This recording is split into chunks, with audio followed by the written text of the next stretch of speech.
Before we get to the introduction, I'm going to do something slightly different up top. Last time, we talked a lot about liminality, of this idea of the space and time that lies in between here and there, now and later, how human imagination allows for things that are otherwise illicit or impossible or fantastical in the mundane of our typical day-to-day lives. It's January 17th, 2025, and yesterday it was announced that the director David Lynch has died. Lynch, to me, was the artist who best understood and explored the liminal in his works. It's no coincidence that the Black Lodge where Cooper and Laura get stuck in Twin Peaks is a sort of waiting room between this life and the next. And it would be remiss if I didn't offer up a tribute to the man whose work inspired me so much to appreciate the tension that exists between here and there, and who encouraged us all to find an emotional truth beyond the hard facts, cold brutality, and incredible beauty that we encounter throughout our lives. So that's all I've got to say, and I hope you all enjoy the episode.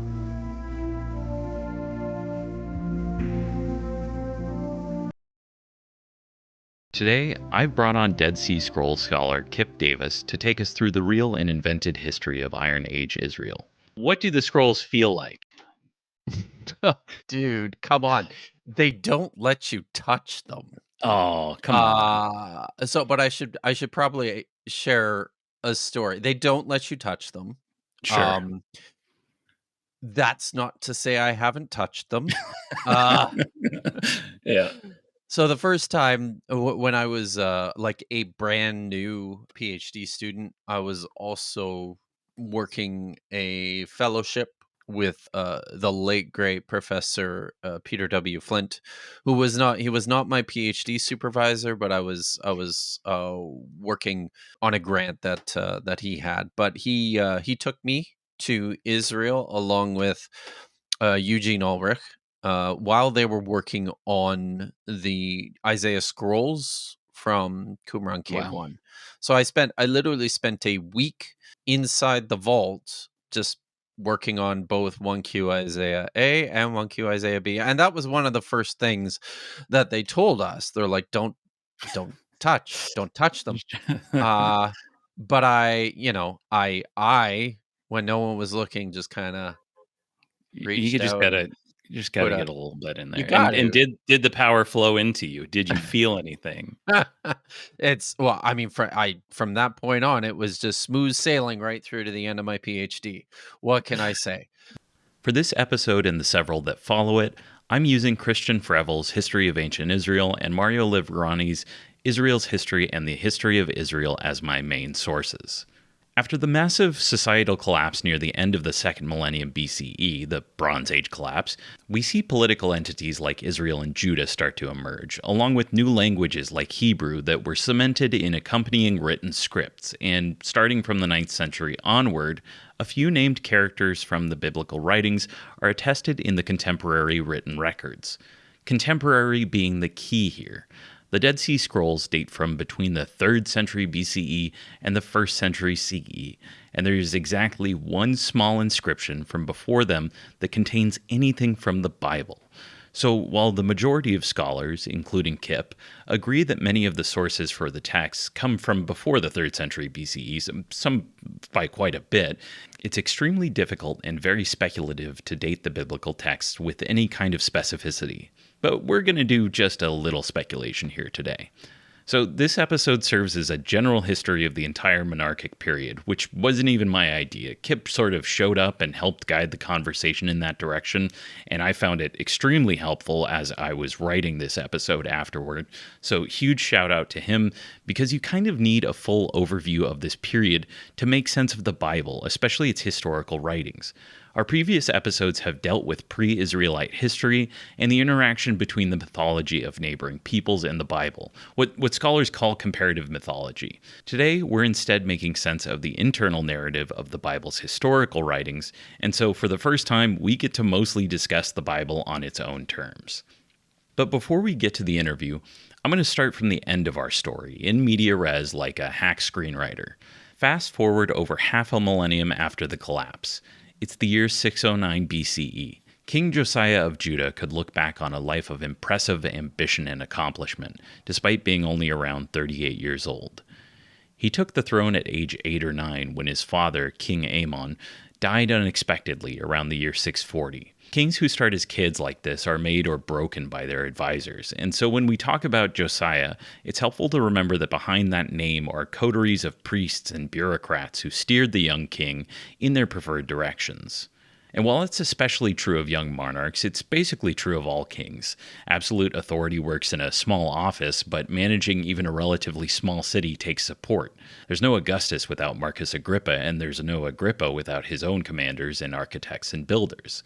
So it's not just King Josiah, it's Josiah's regime or Josiah's administration. Over the regime's 3 decades in power in his little vassal kingdom of Judah, they'd centralized the cult institutions of the kingdom, the temples and shrines and all that, directing all worship and the wealth that flowed with this cultic piety to the royal temple in Jerusalem. With maybe some minor success, Josiah had attempted to retake a bit of the land of what used to be the Kingdom of Israel, formerly based out of Samaria, now merely a warning to any who would oppose Assyria. And most importantly, Josiah either commissioned a new book of the law to be written, or if you believe the account in the book of Kings, his temple repair crew had found an old book of the law while doing the Iron Age equivalent of a mid-century modern kitchen renovation. Of course, that book appears to have never been followed by or known to any of his predecessors, and indeed most of his successors. Many scholars believe this book that Josiah's priests rediscovered was an early version of the book that would come to be called Deuteronomy, one of the core law books of the Torah. There's little indication that any previous king or leader of Judah or the northern kingdom of Israel had ever forbid worshiping gods besides Yahweh, other than maybe a brief attempt at cult reform by Hezekiah. So this is a critical moment in our history. One of a few crucial hinge points in the story of the Bible and its people. My personal pet theory, with little scholarly support, is that this book was an unfinished manuscript from the court of his great-grandfather Hezekiah. If this book was the basis for Deuteronomy, it constitutes some of the oldest identifiable literature of the Israelites and Judahites, arguably their first law code, and a foundational text for what would, over the following centuries, become a core part of the Torah and then the Hebrew Bible. If there's any truth to this story, any kernel of history, it's a big deal. And whatever the provenance of this text and the truth to Josiah's cult reforms, he would go on to be considered the great king of Judah, second perhaps only to the legendary King David. 100 years after the northern kingdom of Israel fell, in the ashes of the Neo-Assyrian incursion that had plagued Hezekiah and brought the fledgling Judahite kingdom to the brink of ruin, Josiah centralized everything. One capital, Jerusalem. One temple, Solomon's. One God, Yahweh. The other gods and the other shrines and temples that were probably still not fully rebuilt over that difficult century were left to rot, or potentially even torn down. It's a lot easier to control things when you're at the center of it all. And if Josiah was going to be successful at uniting his kingdom and making it a force to be reckoned with in the middle of all of these rising empires, he needed control. Josiah is described by later authors with nearly every positive superlative available, and after his alleged success in tearing down many of the shrines to Baal and to Asherah and any other deity in the pantheon, indeed all of Yahweh's shrines outside of Jerusalem, he may have seen the continuing disintegration of the hated Neo-Assyrian Empire to the northeast as a reward from Yahweh for his obedience. The Neo-Assyrians were being attacked by their neighbors to the southeast in Babylon, and their other neighbors to the east, the Medes, in modern-day northwest Iran. At some point in Josiah's reign, probably around 630, the extremely capable leader of Assyria, Ashurbanipal of library fame, had died, and his successors were far less able to keep their eastern neighbors and vassals in line. The violent suppression that Ashurbanipal had engaged in resulted in violent reactions from their subjects, which in turn made the Assyrians more brutal and desperate to hold on to their fraying empire. Josiah and his advisors and everyone else who was forced to pay heavy tribute under the hated Assyrians probably watched on in glee as things were falling apart. Josiah seems to have had plans to solidify his rule over the remnant of their northern brethren in the far more agriculturally northern neighbor, the late kingdom of Israel, still not recovered from their own destruction by the Assyrians a century earlier. If the Assyrians collapsed, it would mean the first true independence of Judah in hundreds of years, if you take the Bible's word for it, but more likely for the first time ever. It would also make it so that they could take Israel. But there was a problem with Josiah's ambitions, and it was marching up the coast from the southwest: the Egyptians. Egypt, recently cemented allies of the Assyrians, were coming in to help fend off this latest Median and Babylonian incursion. But to get to the upper part of the Fertile Crescent, they had to get through Megiddo, a mountain pass that had always made the land of Palestine a crucial part of the trade routes between Egypt and Turkey and really the rest of Mesopotamia. To put it bluntly, the southern Levant wasn't considered prime real estate at all, but it was an essential choke point for travel. Josiah, seemingly sensing that this was his moment, his destiny, his Eminem one shot, one opportunity, believing that his God really did have his back, decided to make a stand there at Megiddo. Sure, Assyria had turned the north into a smoldering ruin, but I've been oh so faithful. It was not to be. The Egyptians made quick work of the Judahite forces, steamrolled them, and Josiah was probably killed on the battlefield. In fact, it's possible there was no battle at all, that Josiah and Pharaoh had a disagreement over terms, and the Pharaoh just killed him on the spot. Regardless of how it all crumbled, Josiah's reign did not mark the dawning of a new, powerful, expanded, united Judahite kingdom, but instead its minor peak, followed by a rapid and messy decline as the Judahites were juggled between the Egyptians and the ascendant Neo-Babylonians, who crushed Syria. Finally, in 597 BCE, just 12 years after Josiah's death, the Neo-Babylonians, led by Nebuchadnezzar II, laid a brutal siege to Jerusalem in response to Josiah's son Jehoiakim's refusal to pay tribute. When Jerusalem fell months later, the Babylonians exiled the king, his own son Jeconiah, and his court.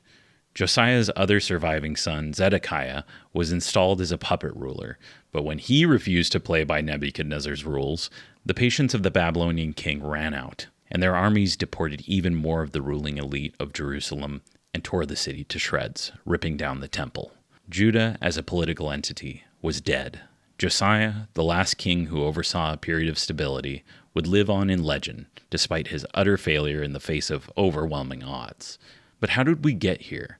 Where does all of this start, and what does Josiah have to do with the conquest narrative of Joshua?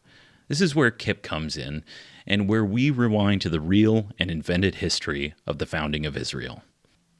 We'll walk through the archaeology starting with the Bronze Age, discuss the rise of foundational kings like David in the south and Omri in the north, the first two kings who are sort of mentioned in the historical record, and talk about the destruction of the north and the south later, and just how these kingdoms ended up turning into legends that we see venerated starting 800 years after the Bronze Age collapse.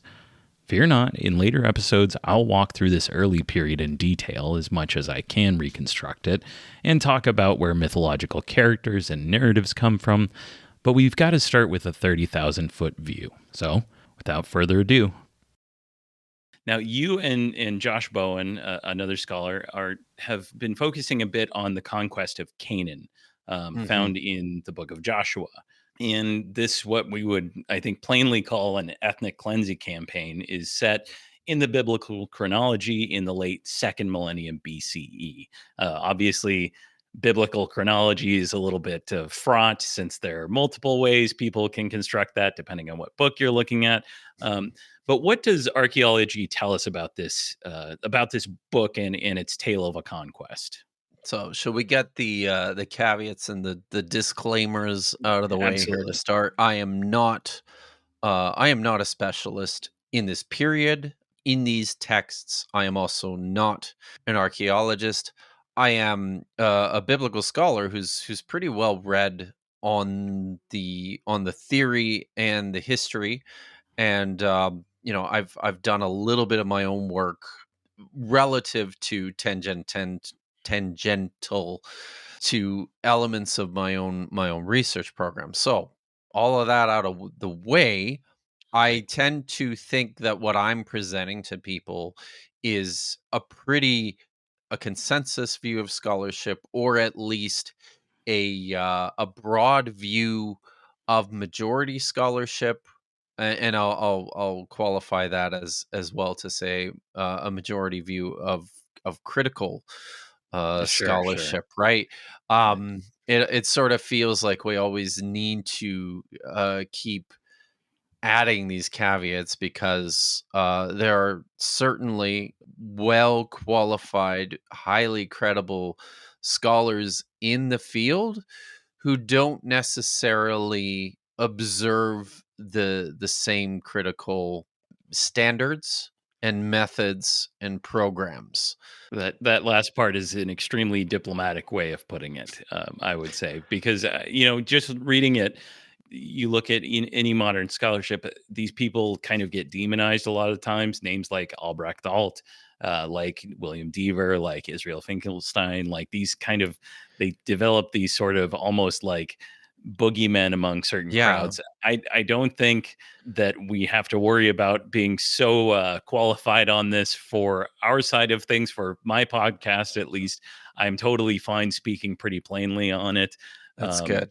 so, with that out of the way, and with all of these qualifiers out of the way, So, what does the archaeology tell us about this conquest? yeah, Maybe the best way to start or to approach this question is just to talk a little bit about the history of like modern archaeology yeah, and the campaigns and the excavations that have been undertaken over the course of the last 100 years or so in the region. The whole field of archaeology generally kind of developed in tandem with modern biblical studies. Some of the earliest amateur explorers before there was a scientific field or at least a social scientific field like archaeology. Before that there were enthusiasts, right? And right. these enthusiasts were spurred on and they were inspired by stories from antiquity, many of which also they knew very well through the Bible. So, Right. you You know, think about it, just to give an example, the scientists that Napoleon brought along in his campaigns to Egypt, who yeah, found, for exactly. example, boundary markers in the city of Akhetaten, which was obviously would end up forming the basis for us figuring out who the hell Akhenaten was. Exactly. That's kind of Yeah. like that really was almost proto archaeology in a lot of ways that developed over the 19th century. Absolutely. And then when you get into the 20th century, you've got guys like William Foxwell Albright, who was a brilliant biblical scholar and a deeply devoted Christian man who undertook to show, the or to discover the material culture of the Bible. I think as far as he was concerned, his goal was to show, just using the Bible to provide, I guess, a better, clearer historical, visceral, visual understanding of what these texts purported to say. I think the common phrase is a trowel in one hand and a Bible in the other. Yeah, and there's a famous one of the famous private archaeological societies is the Institute for Biblical Research, which publishes, and this is a very, very conservative Christian Yeah. organization, but they actually publish. They have a regular publication called "The Bible and the Spade." Based on this idea that this is how you can go about doing this sort of work. This is what Albright did. So he would follow the text of the Bible and identify sites within Israel and Palestine as good places to dig and to look and to see what he could find. Oftentimes this worked pretty well. One of the excellent examples of this appears at the site of Hatzor. This is an enormous city in Canaan. It was probably the largest city in Canaan at the end of the Bronze Age, and it was destroyed at the end of the Bronze Age, right in the middle of the so-called Bronze Age collapse, and it experienced a massive conflagration. It was destroyed by fire. And in terms of, some of these broad strokes, like the timing, like the description that appears in the biblical book of Joshua, Joshua 10, this seems to align pretty well with what is reported in the biblical story. So this is probably the best example, and you've got a handful of examples of sites like this that that people will point to and say, "Oh, look, you've got places like Chutz, or you've got places like Shiloh." And I think Lachish is the other big one, right? Yeah and no. Okay. There's some issues with Lachish. It's about Sure. 100 years later than the Yeah, destruction right. at Chatzor. It's not as comprehensive a destruction as at Chatzor. Also, Canaanite occupation, even though there seems to be, I think there's a small interruption, it does seem to continue. One of the things we discover at Lachish is that when the city was destroyed, it was basically just this large public building, which is identified as a temple. And then in short order, after this temple was rebuilt, it was expanded, and Canaanite culture continued almost uninterrupted in terms, even if there might have been an interruption in settlement or occupation.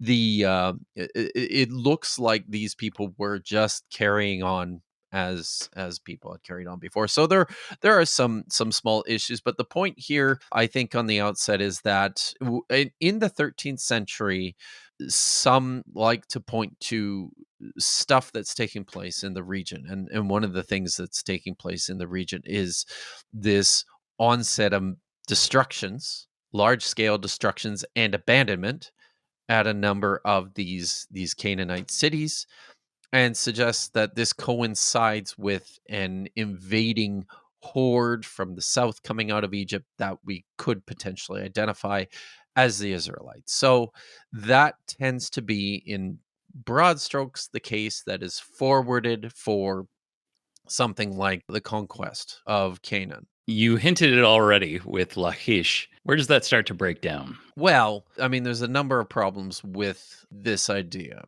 First and foremost, I would say that the time frame is always difficult to square, because the types of what we're talking about is a period of time. It's roughly 100 to 200 year period of time from about the beginning of the 13th century all the way to the end of the 11th century thereabouts, where what we see taking place is a number of important things.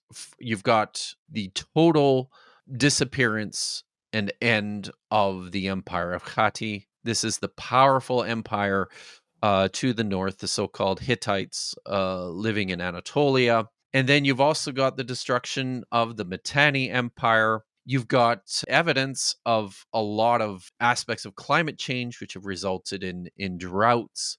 Egypt in the south is starting to their power and influence is maintained throughout certainly the southern Levant in Canaan. There is starting to wane considerably. The Ramesside period is The kind of Ramesside contracting a period bit. is Yeah, right. contracting, exactly. So you've got all these factors at play. Scholars will often, there's an excellent book. I assume you've read it. If you haven't, I recommend you do it. You can read it in like a single sitting in a day. Eric Klein's 1177 BC is a really, really good accessible account about this fascinating period of time known as the Bronze Age collapse. So prior to this 200-ish year period, there's, a couple of centuries in which we observe sort of a golden age of globalism around the Mediterranean. The great empires, the Egyptians, the Hittites, the people in the Mesopotamian region, the Elam to Assyrians, the even though, east, and yeah, yeah, right. And there was it's very interesting because like before the Ramesside period, you did even have this almost Cold War between Egypt and the Hittites, and it's that's kind of right. the way Yes, we our my previous episode of this one will be exploring, or two episodes before, is kind of exploring all of that. And it starts to break down along that period, which sounds really exciting, but a lot of the time we don't really get good descriptions of that because no, unfortunately the scribal culture dies with it. It goes, it it relies on people having a lot of time and having this stability. and the So when resources. you get these, yeah, and the resources and Yeah, the trade networks that keep breaking down every 500 years, And so you really want it to be this golden period. The only thing you can hope for is that someone's writing as they're abandoning a city or something like that, Yes. which We occasionally have some happens. example, right? Like, I think the classic example of that is Ugarit, Right. in the later period of time, right? This is by the 12th century, I think, when the archive at Ugarit preserves some of these letters, which look like they are written literally as the sea people were like breaking down the gates of the Yeah. city. I think there's a few things like that at Mari as well, if I'm Yeah, remembering right, during yeah. the destruction in Hammurabi's time. But those are So really rare, and they only cover up to the point where the scribe gets the fuck out of the city. yes. So, all that to say, there's a lot going on between the 13th and the 11th century here, and this is affecting dramatically what's happening in Canaan. You've got a lot of city destruction, absolutely. But then again, this in itself isn't something that's altogether new. Canaanites have been, destroying and rebuilding their cities already prior to this forever. It's already a region that's just infected by, I would characterize as an internal competition between these individual urban lords. Right. There are these choke points on these Yeah, trade networks that are just in the same way that borders between empires, like we see today in Ukraine, these kind of yeah, imperial forces along these borderlines end up becoming hotbeds for destruction. It's really terrible, and we still can't get away from it. But yes. that was, I think, even more pronounced in these times, and these cycles of destruction could be, I think, pretty significant. Absolutely. Yeah, exactly. So I mean, this kind of escalates in this period, in this 200-year period. You see a lot of these Canaanite cities being either invaded from outsiders and destroyed, or I would say very often, perhaps even more often, social unrest and civil dissatisfaction among the residents in the city. The cities themselves are They're are abandoned, and people they're return to, looted and abandoned. like Yeah. nomadic lifestyles a lot of the time reemerge, and a lot of times in the hinterlands, these they still maintain these almost nomadic lifestyles, and so it comes pretty naturally, I think, to return to that. Yes. So you've got this taking place, this destruction of cities and then their abandonment. Something else that you have taking place is clearly a massive influx of people, which shouldn't be too surprising given, what's just happened to the empires in the north and also what's taking place in Egypt. It stands to reason that there's a lot of people just moving around the region looking for some stability. You've got these nomadic people who are migrating. They're on these migration trails for centuries between Canaan and Egypt. Nomadic people moving pretty constantly back and forth between the two. It looks like they're starting to settle more in the Judean highlands, but something that does happen shortly after the 13th century is this pretty dramatic increase in population, and population that centers itself in the highlands. One of the things that we see that everybody agrees about is an absolute explosion of these small rural settlements in the Sumerian and the Judean highlands, small villages, independent, very simple, humble villages. And this is often interpreted as settlement of Israelites. But it's important to note that this is something that it takes place pretty gradually over a long period of time. One of the things that I think people don't pay close enough attention to, and one of my favorite ways to approach this question, is also an approach to the question of the larger biblical narrative. I think one of the things that's going on is this, what I would call kind of an anti-urban polemic. This is taking place, right at the time of this Bronze Age collapse, which helps to explain, this is one of the factors, one of the features of these city destructions. And I think you've got this concentration of people who are, we're going to separate ourselves from these cities by going and living in the highlands. We're not city dwellers anymore. We're not part of these elaborate monumental Canaanite city states. We're something else. We're getting back to the land, We're right? getting back to the basics.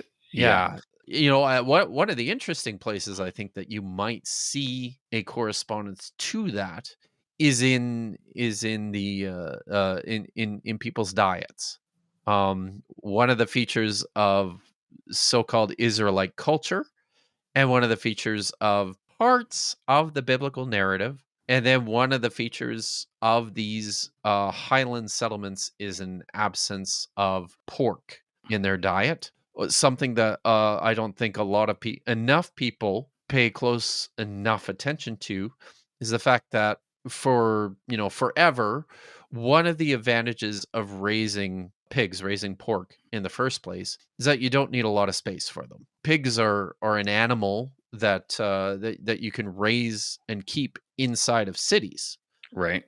So it kind of makes sense if this is part of this cultural shift, thumbing our nose at those urban centers. One of the ways we're going to distinguish ourselves and do things differently is we're going to get rid of the urban diet along with the trappings of urbanism. I think something else that Andrew Henry from Religion for Breakfast Mm. points out. He did a good video on kind of this relationship between the Bronze Age collapse, the Sea Peoples, and these kind of settlers. Is that you also didn't have a lot of pork eating prior to that in the area, but then because it doesn't make sense a lot of the times if you're not, like you said, in a city. If Yes. you're someone who's nomadic, you can't get anything out of pork, out of pigs, besides their meat. It's not super useful compared to something that can make wool and sheep and meat and those sort of things. It's sort of a one trick pony in a lot of ways. And this becomes an important identity marker when the pork eating sea peoples come over and bring Yes. their own culture and have their own cities on the coast. It kind of informs that. And I think there's this almost anthropological, sociological understanding of that makes a lot more sense to me and kind of informs a lot of the ways that I kind of understand this era and the formation of these identities. Absolutely. Absolutely. And I think you're absolutely right in terms of then how I guess the religious questions surrounding the consumption, or the raising and the consumption of pork start to develop along those lines of identity marking. And I think this also makes better sense within a later time period when these so-called Israelite kingdoms in Samaria and Jerusalem start to establish themselves as new urban centers. Well, why do we hold on to this identity marker when it does maybe make more sense to start eating pork again? Oh, well, it's not clean. It's something It's Yahweh what doesn't those want. people That's do right. over there. That's Eh, right. Let's start to construct some moralistic, ethical limits on right. how and why we do these things. So, with that, kind of something you were getting into a little bit there, and over that whole period, when do you start to see, from your view, distinct what we would call Israelite and Judahite cultures start to emerge Yeah. in these periods? Because this is kind of where I think Emmanuel Foe has talked a bit about this from an anthropological perspective. He disagrees with calling things, for example, Proto Israelites. I know Right. David Litwa has taken the same issue with calling people Proto Orthodox when it comes to early Christianity. I find that really compelling because I agree. It would be like calling American colonialists Proto Americans, and oftentimes Yes. it establishes a continuity that's not very accurate, right? Like 16th century America looks a lot different from 18th century America, and when we start to conflate these, so where do you come down on that of this kind of the process of settlement and in the establishment of these distinct sort of Yeah. identities and even governments and states and cultures. Yeah. So, and this question hinges on what do we mean, right? By Israelite? What are we looking Yeah, that's for? right. That's the big one. Now, just to kind of wrap up this last question about the conquest in terms of a snapshot, there tend to be a handful of models that scholars and archaeologists have used to approach this period, as you know, who are those people who come to eventually identify themselves as quote unquote Israelites? Were they this invading horde from the outside? Were they part of a peaceful migration from some of these places like Hatti and Mitanni and even Egypt? Were they Canaanites who just underwent a social demographic shift, which is something that takes place all the time in any place you go in the world. This is just something that happens, right? So there are a variety of models used to explain the data, and I tend to think, and Killebrew has talked about a mixed multitude model. In recent conversations I've had with Chris Rolston, he sort of adopts this approach where he says, I think we have to stop setting on just a model and recognize it's likely a combination of all of these things. Yes, there were people who came up out of Egypt. Maybe they were former slaves. Maybe they were fleeing the Pharaoh. This seems to be a possible scenario, and one that is perhaps echoed in a handful of our biblical texts. But that's not all of them, right?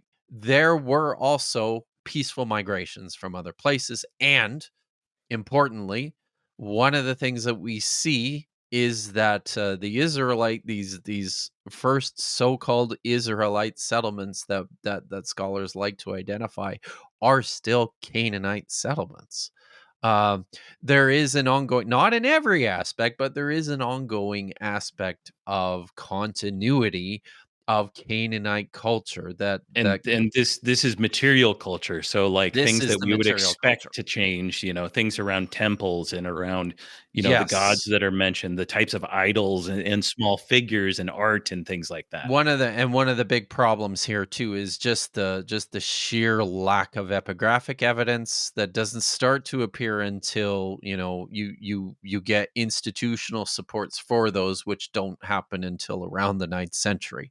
So I think early on you've got a collapse of this earlier system, Canaanite city states within this imperial structure, and what replaces that are, these large concentrations of highland settlements, which eventually find their way back into these organized institutions, these small kingdoms, and we see a few of them sort of pop up around the same time. It looks like this is what's happening in Edom and in Moab and in Adam in the north, Israel.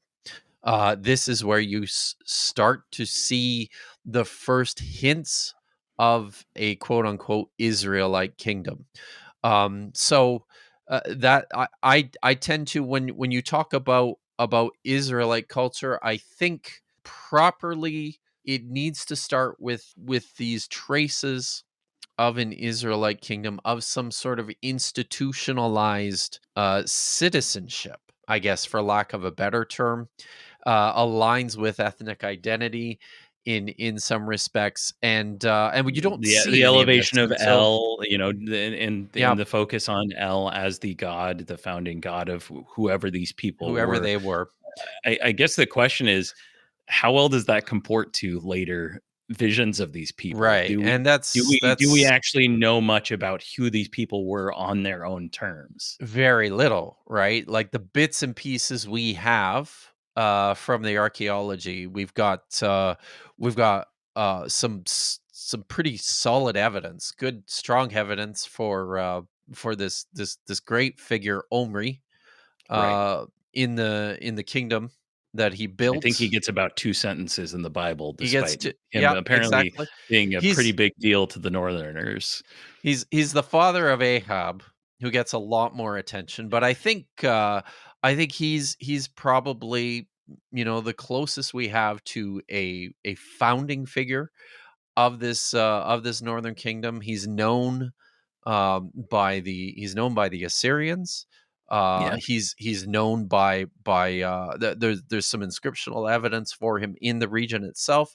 There have Yeah. been excavations of Samaria at that down to this level in the ninth century, which shows that he, you know, was probably the one who embarked on this project of monumental upscale uh construction and enrichment of the city. And Omri's kingdom probably was, the biggest one in Right. of these small ones in this area. So I think that tends to be the starting point. And this is also, like you mentioned, this is the time when we start to see the emergence of this god, Ale, who we know about from other places. He's Ugara, it's popular all over the in the place. I mean, Ugaritic his text, yes. cognates are everywhere. Yes. So So he's a well-known deity. He's worshipped,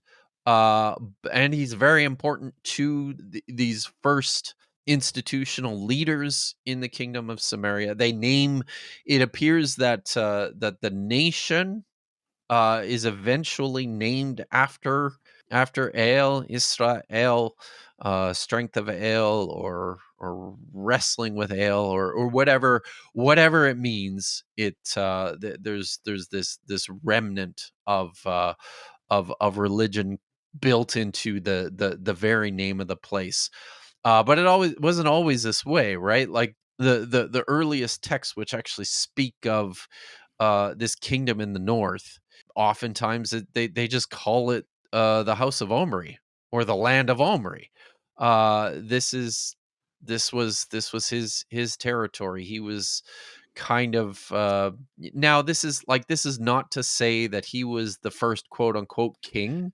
no, I mean, you got to treat those texts in that veneration of him the same way you would treat the veneration of any other figure who gains so much legend around them, right? Exactly. Yeah. We have to also recognize that he is similar, even though it's fascinating that he's almost not mentioned in the Bible, but was Yeah. apparently a big deal. That informs us kind of about some of the Deuteronomistic history and Yes. some of the history that comes in the Bible. It does not tell us much about him, and nor can we really know as much except for what we can dig up in the dirt, kind of. Exactly. Now, Um, and in terms of the question of Jerusalem and this Judean it's even more complicated than that now. And one of the reasons for that is because it's just really difficult to dig in the important places in Jerusalem. You just can't do it. But we do know, we know a few things. I think it's very likely that that the founder of the kingdom in the south, in Jerusalem, was David. yeah, It's the earliest epigraphic evidence shows that the region was identified as the house of David. The ruling seat was the house of David. I think there's problems with how much we can know, what we can know about this figure. But I all that to say, I think he's there at the start. The kingdom of Judah, though, is not something that really comes into sharp historical focus until much later. until Now yeah, you eighth now we're getting century. into the eighth Yeah, century. The reason for this is the stronger, much more powerful, and Jerusalem was probably, prior to this point, a vassal of the northern kingdom, right? So there was a lot of cultural exchange already between Samaria and Jerusalem. But Jerusalem was a tiny place. It was a little city, out of the not much way. more. Yeah, Yeah, not much more than than a military garrison. It almost certainly had an acropolis that included a palace and a temple, and next not a to each lot other. more. Yeah, Yes. and we. It's very curious. I guess one of the things to get to my next question is so I won't get into this because it's a little bit beyond the period we're trying to talk about here. Okay. But realistically, from what I can see, from the onomastic record, the record of names, Yahweh doesn't really come onto the scene very much until around Ahab's time. He venerates Yes. him with his kids. I know Christian Frevel has an excellent article discussing this. But before that, we do have El, who is a bit different. And I guess the question is, this is all the way these narratives are used in modern times by folks like William Lane Craig. They talk about how these things are this genocide was necessary because the inhabitants of the land were just so evil that whatever the pollutant would have spread to the rest of the world, and Yeah. everyone, we'd all be living in, it'd be bedlam. Eh, how true is that? Is there anything that actually in the archaeological record that would support them really being any different from any of their neighbors in cult, in culture, in how they ruled their subjects, in slavery, in any of those things in that early period? Do we have any point of comparison that could point to all of these people as being evil? Distinctly evil. Yeah. Like, no. And importantly, The real evil, I guess, if you want to, and I try not to use these moralizing terms in these times, wouldn't it be, I don't know, the Hittites, the big what was with these Canaanite, like, out of the way insignificant land that were they like, that's the like what yeah, I think it- yeah. No, I think in the if we posit that something like the Exodus stories are grounded in an echo or like a deep rooted memory of some sort of escape or emancipation from Egypt, there you've got a good example of like an anti-imperial polemic right. that you might expect also coming, as you're suggesting, like why the Canaanites when, Yeah. you got all these other so yeah. In the first place, again, drawing this distinction between what's Israelite, quote unquote Israelite culture and the rest of Canaanite culture is virtually impossible. It doesn't seem to occur on a linguistic level. These people seem to have been speaking very slight variations, you might even call them dialects of the same language, using the same script and alphabet. They were, they seem to have had similar, if not identical, cultural practices. There is some distinction in terms of minor distinctions in terms of pottery. There's a form of quote unquote Israelite pottery. Another feature that is popular, that has long been popular in terms of identifying Israelites from other groups is the so-called four-room house, which is a structure that appears in a lot of these highland settlements. And I think there's probably something to that. However, that identification, that as a feature, has come under a lot of criticism of late because it seems to be a fair bit more widespread than just Right, these exactly. highland settlements. So, like, where do you go? Religiously speaking, linguistically speaking, culturally speaking, did I say religiously speaking already? I mean, Yeah, you there did. just That's doesn't all. seem to be much of a broad distinction. One of the There's things no that we there there. see, there's no there. One of the things that we do see, and this is one of the exciting features of a place. Let's go back to the destruction of Hatzor in the 13th century, right? One of the things that you see at Hatzor is the defacing of monuments, which also include deities, and this is the suggestion is, well, maybe there is something Israelite in the rejection of these of these gods, other gods. Like we're a bunch of independent Yahwists, and we're that's one way you can interpret the evidence, but it's certainly not the only way, right?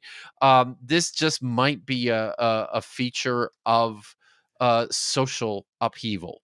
And I Um, mean, it kind of comports with other ways that we see these things handled in, for example, I mean, famously, Egypt was really good at, if they needed, this is how you cultically cleanse some that's sort of right. perceived Yes. injustice, whether it's Akhenaten or Hatshepsut or whatever. Like these are, that it just seems like it's really to try and it needs to be extrapolated so far from the data to make it fit this narrative, Yeah. when the narrative is the thing driving you to that conclusion. It just seems a bit backwards. Yeah. So, in terms of the question of the conquest narratives themselves and why they depict the Canaanites as these terrible baddies, I who think were I think Esther Hamori calls it monsterization in a way that is similar to how people portray minorities throughout history and absolutely. ethnic differences. Yeah,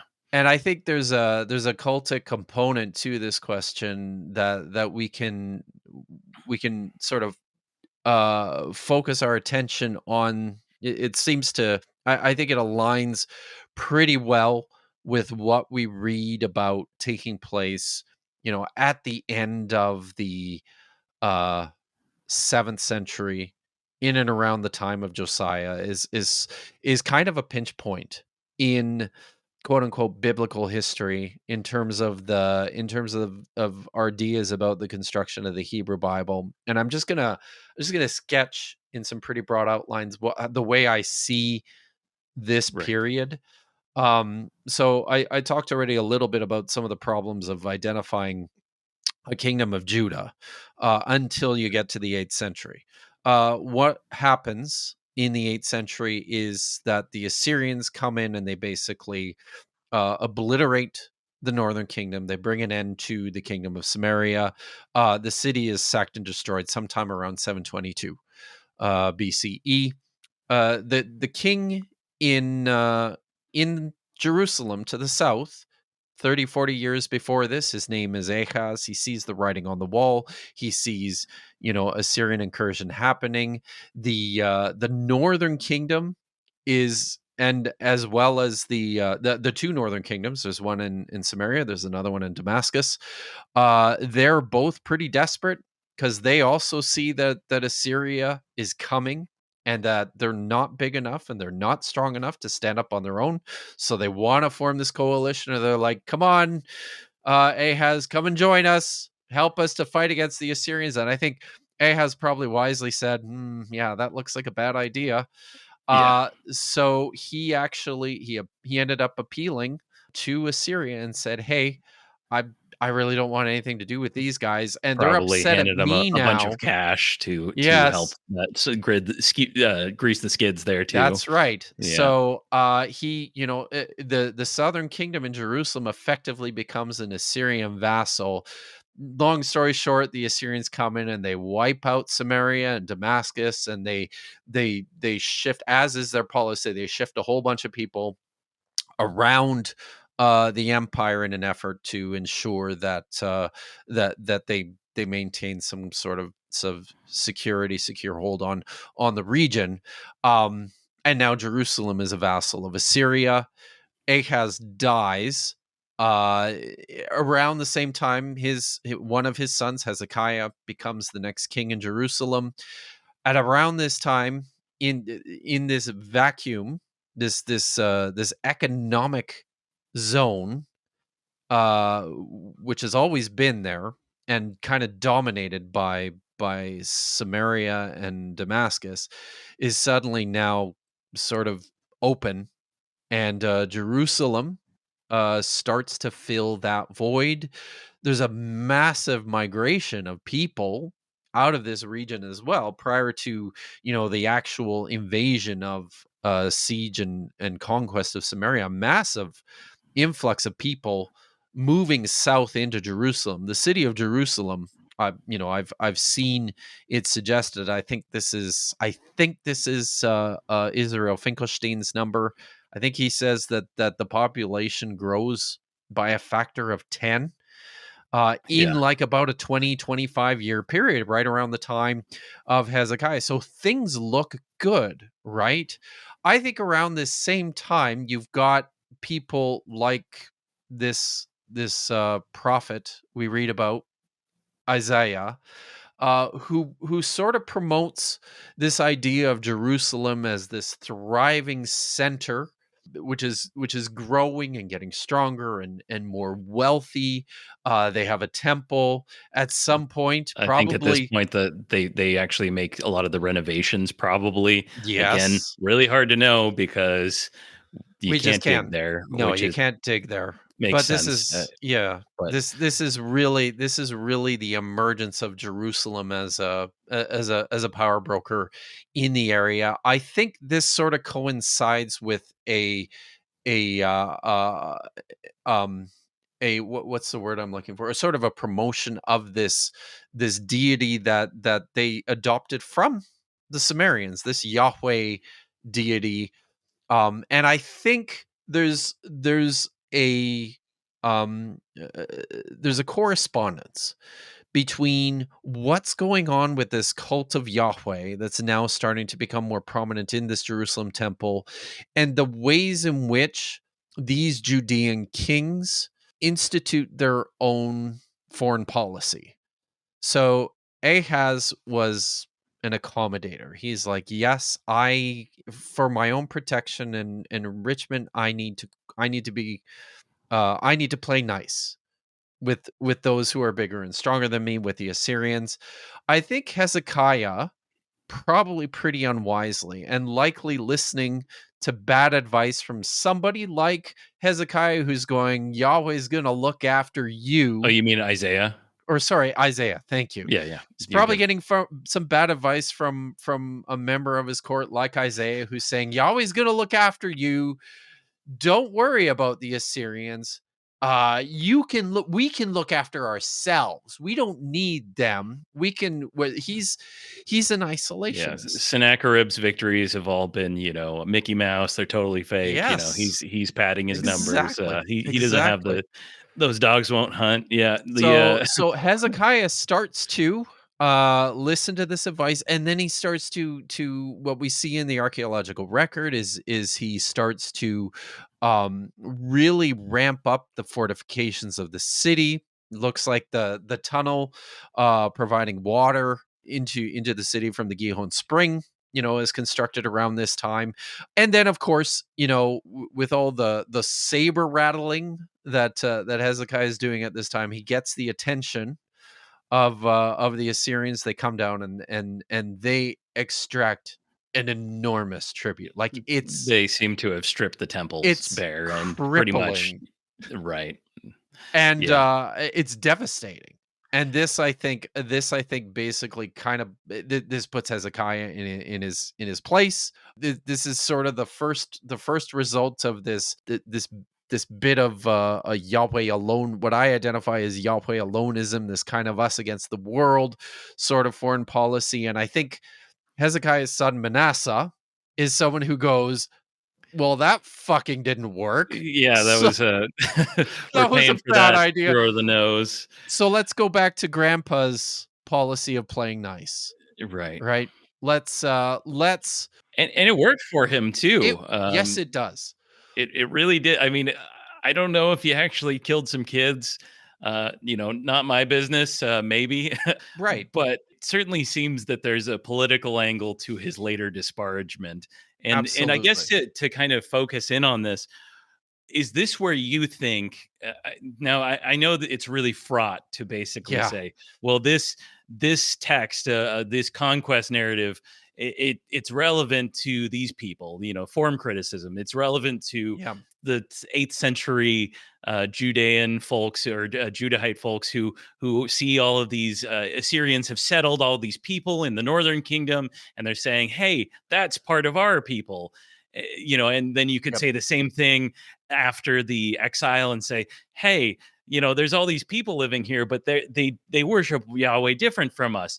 That maybe that's when it was That written. might be it Do too, right? Right, Like, and I guess the question is, do you see any value in that kind of speculation, or do you think it's more important, I guess, to kind of stick to what we can find from archaeology and from like how do you approach that? so it's really important to stick to what we know and work from what we know to what we don't. And what we know is, in again, in broad strokes, you've got these periods of contraction and expansion, that appear to follow. Hezekiah is this period of contraction. Manasseh seems to be this period of expansion. Manasseh's grandson, Josiah, looks like another period of contraction, but there's other And he things seems to going have on. been kicked like a football between the Egyptians and the Assyrians, and Yes. they both seem to have been Yes. extracting tribute from him. So he was kind Exactly. of like completely just, and he's got all these advisors who seem to tell him that yeah, similar to his Put your grandfather, trust that in, yeah, it's all Yahweh good. alone. We can do this. It's all fine. And the real problem is these, it's these outside influences, all these foreign Yeah, gods, it's it's these, Baal, it's, yes. it's the So, Asherim, it's yeah. yes.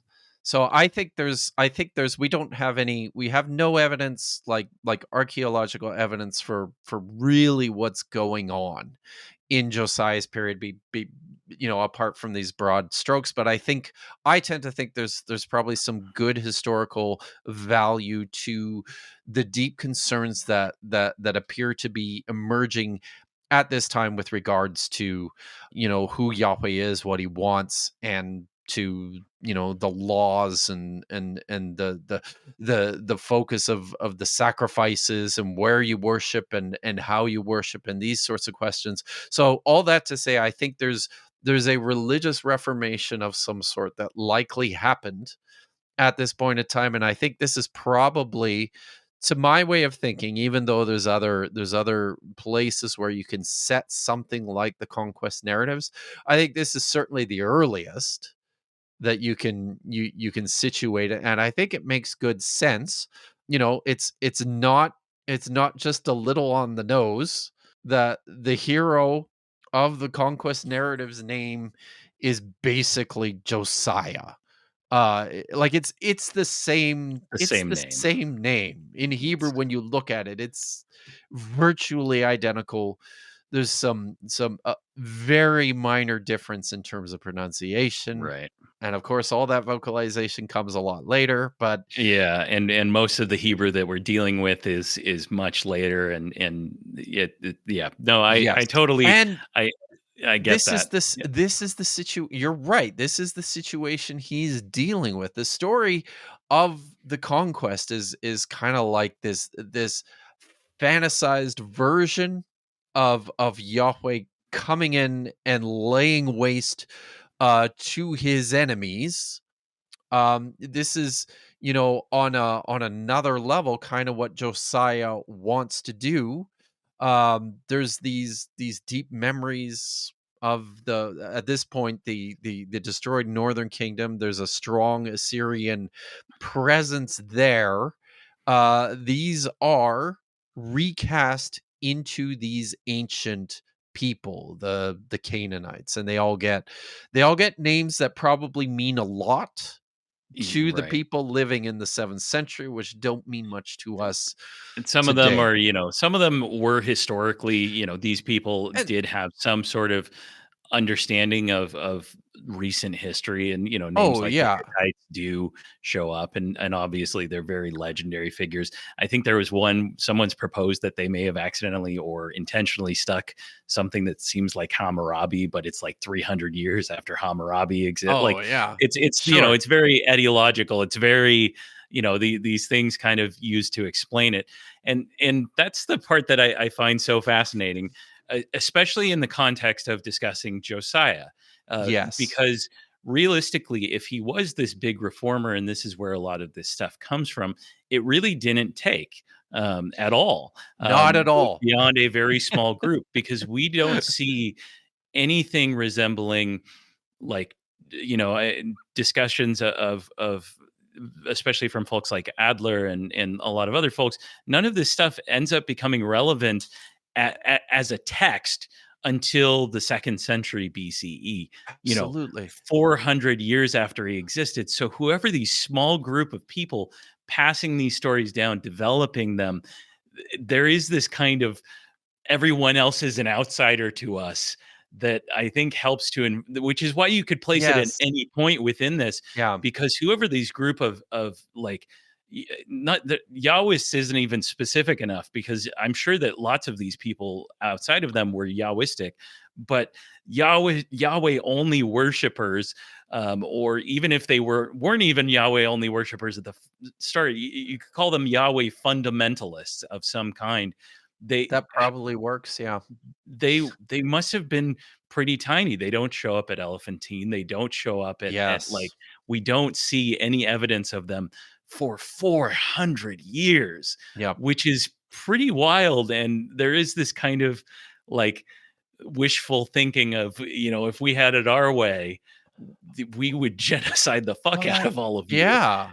I And I mean, and I that's why it could fit at any place throughout that huge period. agreed. I think you can see some echoes of this too. Like this notion, this idea that as much as Josiah's reforms are lionized and triumphalized in the biblical narrative, you still see echoes of exactly what you're talking about. They did not take. Just look at Jeremiah chapter 44. Okay? Right. Verses 16 to 18. This is a Is story. that from the earlier Jeremiah, or is it from the later, post, because It's Jeremiah probably is the one. it's probably post. Okay. Right? But I think this is Expanded Jeremiah. I think this is and it's complicated too Sure. in terms of how scholars are sorting out the book of Jeremiah. But this is a story of Jeremiah being taken to Egypt, probably against his will, right? Yeah. With the people who are fleeing Jerusalem because of the chaos that's taking place in the vacuum of the Babylonian uh, uh, destruction of the city. And the people in Egypt, Jeremiah being a prophet, they ask him to inquire of Yahweh and ask Yahweh what they're to do. And he comes back and he basically says, you guys are doomed because you came out Yeah. here to Egypt. You did what I didn't want you to do. Your things are going to go terrible for you. This is the response of the people to Jeremiah, and this is, let's keep in mind here, this is a couple of generations after a generation after Josiah's reforms. So it's within everyone's living memory, right? Right. Here is what the text records of the people responding to Jeremiah. It says, all those men who knew that their women made sacrifices to other gods, and all the women who were standing there, a great company, and all the people who had settled in Egypt in Taphanes, they said, this word which you are speaking to us in the name of Yahweh, we will not listen to you. On the contrary, we shall keep doing everything we have said to make sacrifices to the Hebrew term is Maleket Hashemayim. This is the queen of the sky, probably Asherah, and pour out to her libations, just as we have always done. Us, our fathers, our kings and leaders in the towns of Judah and the streets of Jerusalem. And then what does he say? What do the people say? They say, when we had our fill of bread and things were good and we saw nothing bad, but ever since we stopped making offerings to the queen of the sky and pouring out for her libations, we have been devoid of everything. Sword and famine consume us. I think there's an echo in here of this strong, probably a real life strong reaction to something like Josiah's reforms. These are bad. They don't Whether it's work. there or whether it's later, right? It just is that a Second Temple period thing too, Yes, right? Like it could there's be. this kind of. I talked to Susan Ackerman about that passage because Mm, it is one of the important ones for discussing women's roles in the cult. And yeah, again, when these reforms eventually do take in the second century, finally, it completely finally. transforms that and sort of edges a lot of these traditional roles out of the temple, out of the cult. Yep. It is very disruptive and it significantly changes things. Yes. So there you have it. While there may have been some violent colonizing of parts of the Levant, it broadly was settled by peaceful migration of various peoples in the wake of the Bronze Age collapse. But like most peoples, including the Romans and Greeks, folk tales and origin stories would grow to include gods and fill in the gaps in ways that were more meaningful to the later Judahites and Judeans, especially after the Babylonian exile. And stories of even very late kings could potentially serve as inspirations for these legends. In the case of Josiah and Joshua, a king who was venerated by the authors became a triumphant conqueror. But in a later episode, we'll see that Moses himself may have been inspired by a king who would be condemned by the authors of the historical writings in the Hebrew Bible, leaving us only fragmentary evidence of the inspiration for the legendary founding prophet. Eventually, near the end of this millennium and what we now mark as the turning of the eras, the text versions of these stories would become fairly standardized and stable, and what we now think of as a canon would form. But we have 1,000 years to cover before we get there, so buckle up. Thanks again to Dr. Kipp Davis. You can find Kipp's work at his YouTube channel, which I'll link in the description of this episode. And of course, our full interview is available at patreon.com/BibleLorePodcast. I'll see you next time.